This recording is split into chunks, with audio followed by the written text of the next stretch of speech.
Hi guys, in this tutorial I'll show you how to easily create a wheel spinning effect in After Effects. To get the best results, first make sure to stabilize your video. If you don't know how to stabilize and lock it to the center, be sure to check the tutorial linked in this video's description. Once you're done stabilizing, the next step is to mask out the rim. For masking, I'll be using Mocha AE. In Mocha, select the ellipse tool and mask the rim as smoothly as possible. Once you're done, enable perspective and click the track button. When the tracking is complete, click Save, then close Mocha AE.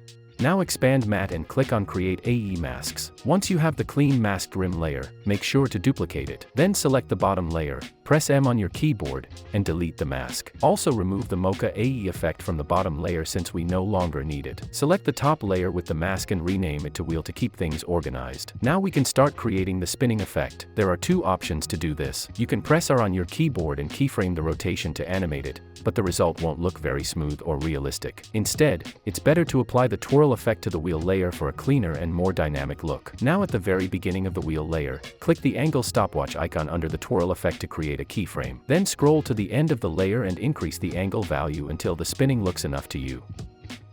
Let's quickly check it now. It looks great, but we still need a few tweaks for a smoother and better result. First, adjust the twirl radius in case yours doesn't look like mine.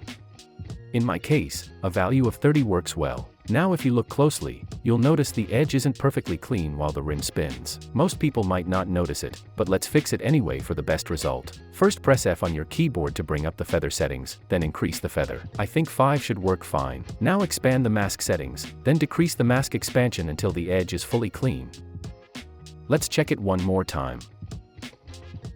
And there you go, it looks smooth and clean. Hope this video was helpful. Thanks for watching and like the video please.